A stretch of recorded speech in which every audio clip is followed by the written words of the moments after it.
Sa isang liblib na nayon na nilalambungan ng malamig na hamog tuwing umaga, may isang magsasakang kilala hindi dahil sa lakas o yaman, kundi sa isang bagay na mas mabigat sa katawan kaysa sa araro, ang matinding sakripisyo. Ito ang kwento ng isang ama. Isang ama na araw-araw ay gumigising ng wala ni isang subong pagkain sa tiyan. Ngunit hindi siya umaangal. Hindi dahil hindi siya nagugutom, kundi dahil mas mahalaga sa kanya ang almusal ng kanyang mga mahal sa buhay kaysa sa kanya. Ang pangalan niya ay Katoto, 50 anyos, payat, kupas ang sombrero at halatang lagas na ang mga tsinelas. Tuwing 4:00 ng madaling araw, gising na siya. Nasa likod ng bahay, tahimik na itinatali ang kalabaw. Habang natutulog pa ang kanyang mga anak at asawa, sinisigurado niyang may maiuwi siyang ani. Kahit konti lang. Magsasaka lang ako, pero hindi ako papayag na magutom ang pamilya ko. Bulong niya sa sarili. Pero ang totoo, wala na siyang kinain simula pa kahapon ng tanghali.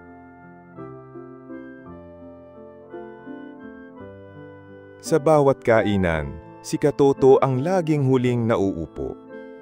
At sa tuwing may kanin at itlog sa hapagkainan, isang baso ng tubig lang ang kanyang kaharap. "Busog pa ako, nak," sabi niya kay Junjun, ang kanyang bunso, habang nilalaro ang tiyan para hindi ito kumalam. Ang asawa niyang si Aling Nena, nahahalata na rin.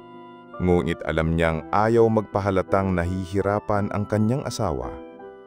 Sa mga mata ni Katoto, sapat na ang makita niyang kumakain ng kanyang pamilya, kahit siya ay wala.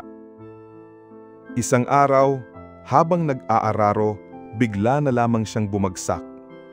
Hindi na kinaya ng katawan ang ilang araw na walang laman ang tiyan. Agad siyang isinugod sa health center. Doon nalaman ng kanyang pamilya ang totoo. Ilang araw nang wala sa tamang nutrisyon ang katawan ni Katoto. Naubos ang enerhiya, pero hindi siya nagreklamo kahit kailan. Ang nurse ay napaiyak sa narinig mula sa kanyang anak. Kahit wala na po siyang kinakain, tuloy pa rin siya sa bukid. Sabi niya, trabaho muna bago almusal.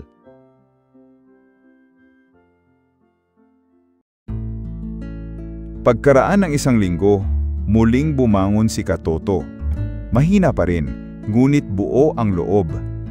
Sa tulong ng mga kabarangay, sinimulan nilang ayusin ang kanyang bukirin.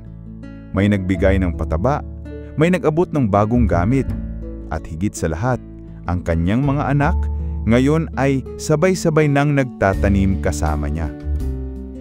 "Tay, kami naman po. Kayo naman ang uupo." Ngumiti si Katoto at sa unang pagkakataon sa matagal na panahon, naupo siya sa lilim ng punong saging.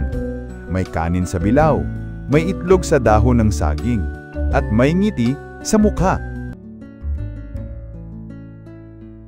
Lumipas ang mga taon. Ang dating batang walang baon sa eskwela ay ngayon ay guro na. Ang anak ni Katoto, si Junjun, ay nagtuturo ngayon sa parehong baryo kung saan siya lumaki. At si Katoto, hindi na siya nagugutom. Pero higit pa sa pagkain, puno ang kanyang puso sa pagmamahal ng kanyang pamilya. Tuwing umaga, bago siya magsimula ng gawain, lagi siyang nagsasabi, "Hindi ko man laging nakakain ang almusal noon, pero ngayon, busog ang puso ko sa pagmamalasakit ninyong lahat." Ang kwento ni Katoto ay kwento ng libo-libong magulang sa Pilipinas. Tahimik na nagsasakripisyo, hindi humihingi ng kapalit. Ang kanilang gutong ay hindi palaging halata, pero ang pagmamahal nila, ramdam na ramdam. Aral ng kwento: hindi lahat ng bayani ay may sandata. Minsan, ang tunay na bayani ay yung nagsasakripisyong magutom basta ang pamilya'y busog.